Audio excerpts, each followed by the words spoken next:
ते मंत्रा ब्रह्मणाधीनम, मंत्र की सिद्धि किसको है? ब्राह्मण को।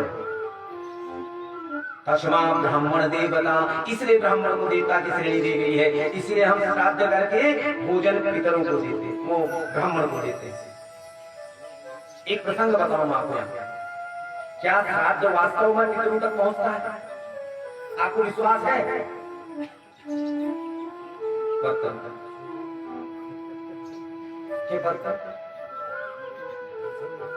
अध्ययन से क्या जुड़े हो जाओ पता नहीं। अरे सत्यता है, मैं प्रमाण के साथ आपको बता रहा हूं कि हमारे द्वारा दिया हुआ जल और हमारे द्वारा दिया हुआ पिंड हमारे पितरों तक पहुंचता है। आज इस पर चर्चा करते हैं, कथा चलेगी, उसी में प्रसंग बता रहा हूं आपको। ये सत्य है कि हमारे द्वारा दिया हुआ जल हमारे पितरों तक पहुंचता है और हमारे द्वारा दिया हुआ पिंड वह हमारे पितरों तक पहुंचता है। ये सत्य है, इसमें कोई 1% झूठ नहीं है। लेकिन सबसे पहले श्राद्ध का अर्थ समझो। श्राद्ध क्या है? श्राद्ध शब्द का अर्थ है श्रद्धाया उच्यते श्राद्धम।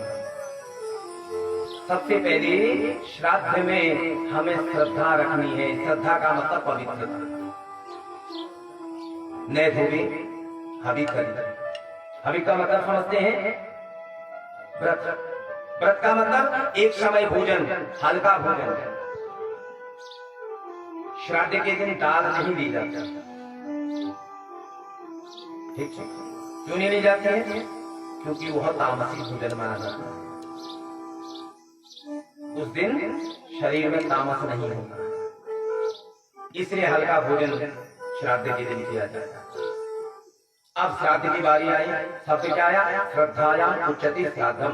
जो हमने श्रद्धा से पितरों को दे दिया वह श्राद्ध कहलाता है। अब देखिए, हम पत्र लिखते हैं, चिट्ठी लिखो। आज चिट्ठी बंद है, मोबाइल में SMS हो, लेकिन है वो भी चिट्ठी ही। अब जिसको हमने लिखा, मैसेज किया, टाइप किया, टाइप करने के बाद हमने अपनी पूरी बात उसमें रखना। जिस नंबर पर हमने भेजना है उस आदमी का नाम हमारे पास सेव है। और पत्र चिट्ठी लिखती है तो अंदर से लिफाफे में चिट्ठी लिख करके बाहर पर उस व्यक्ति का नाम लिख देंगे। उसके बाद उसको कहाँ डाल देंगे? डाकखाने में, ना लेटर बॉक्स, पत्र पेटी। वहां से उस पत्र को डाकिया उठा करके नजदीकी पोस्ट ऑफिस में ले जाता था, यहाँ पर गरुड़ मानता। गरुड़ से वो इकट्ठा हुआ, जिला पत्रालय में गया। अल्मोड़ा का जिला अभी तो बागेश्वर में आ गया है।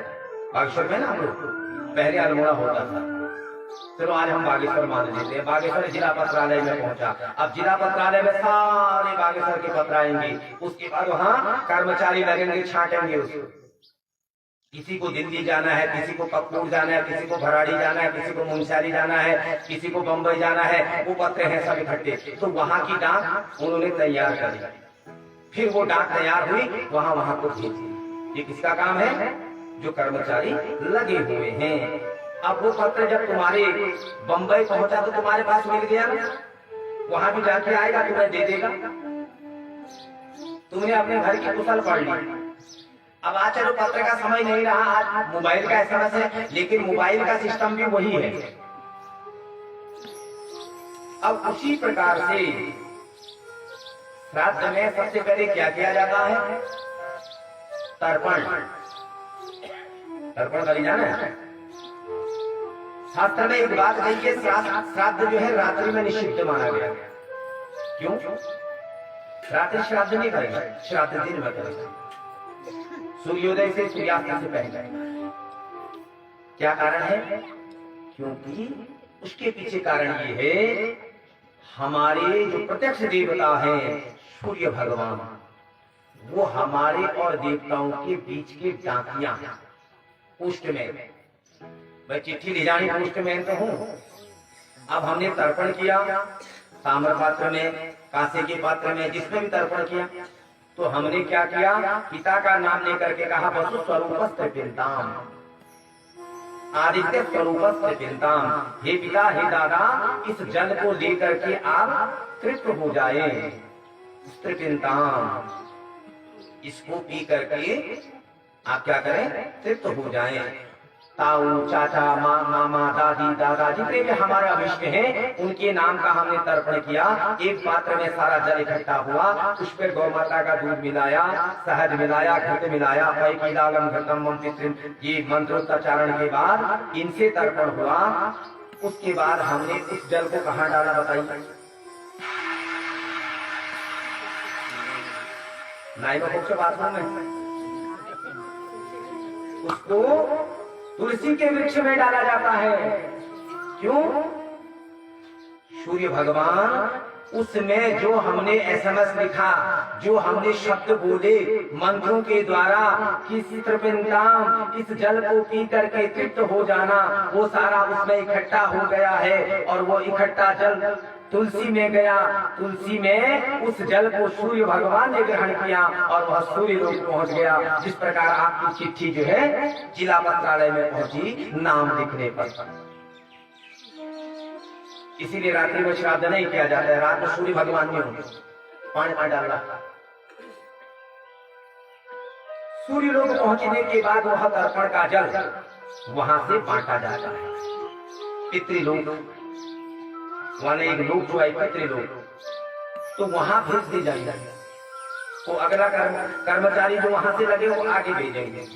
वहां से जिसके पितर जहां हैं वो वहां को पहुंचा दिया जाता है। जैसा तुम्हारी चिट्ठी जो छू अलमाड़वाल जो छू तुम्हारे बम्बई भेज दी, वैसे सूर्य भगवान के सूर्य लोक से वह तर्पण हमारा उस लोक पहुंचा।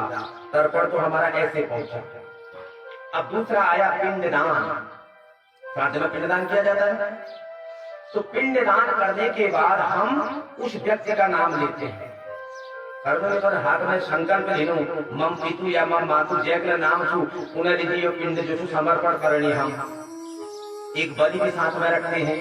उसको लेकर के हमने दिया, पूजा करी, प्रतिष्ठा करी। अंत तो गत्वा उस पिंड को कहाँ दे दिया? गाय। भैंस का दिशा पक्का बताओ। गोरगढ़ पहुंचा।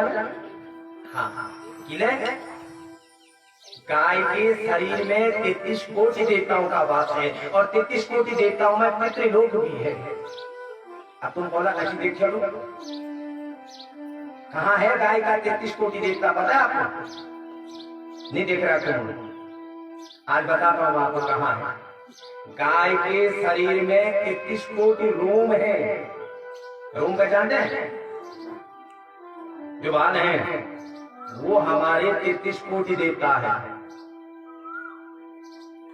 तब उसको गौ माता को दिया जाता है। जब गौ माता ने उसे भक्षण कर लिया तो हमारे पितरों तक क्या हो गया? वो पहुंच गया। क्योंकि गौ माता के शरीर में 33 कोटि देवताओं का वास है। इसलिए गौ माता इतनी पूजनीय है। इसलिए श्राद्ध हमारा उन तक पहुंचता है। ये प्रमाण है उसका। अब तुम बोले गए हाथ में देवी नहीं हो, बात में देवी पहुंचो, ऐसी भावनाएं छोड़ दो। जब आदमी जिंदे रहे सेवा करना, वो हमें दुगुण मरी बात सेवा करना। जीते जी तो सेवा करनी है, ये सत्यता है। लेकिन मरने के उपरांत भी मनुष्य जो है पितृ और मातृगण से मुक्ति नहीं मिलती है उसे। कब तक? पुत्र क्यों कहा गया है? पुत्र शब्द का अर्थ क्या है? उन्नाम नामक नरक से माता पिता को पार करने वाला पुत्र है। जो 84 नरक है ना, उनमें एक नरक में का नाम है उन्नाम। उन नरक से पार करने वाला पुत्र कहलाता है। ये पुत्र का कर्तव्य है।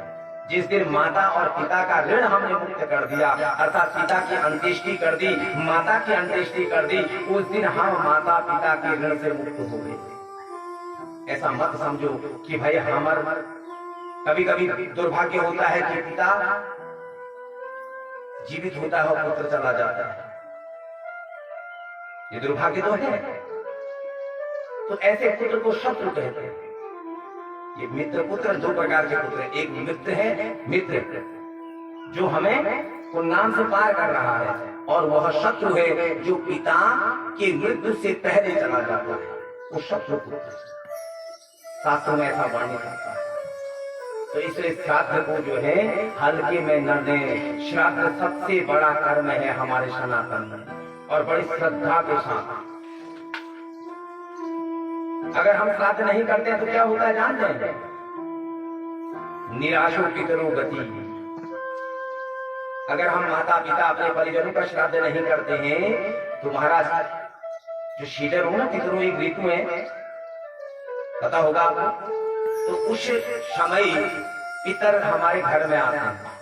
अगर हम उनको जल पिंड और भोजन नहीं देते हैं तो पितृ लोग नाराज होकर के कहते हैं निराश हो पितरो गति।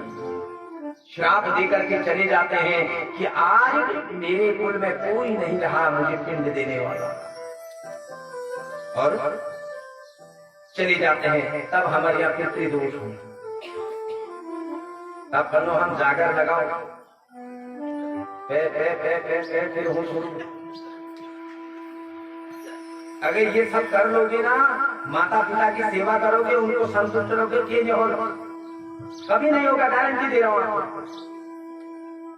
अगर माता पिता ने आशीर्वाद दे दिया, इजा आचार फल होता, यही हमारे लिए और क्या कभी नहीं चश्मेहकरण था, आपको सब भूल करना, यही आशीर्वाद है, श्राप है ये।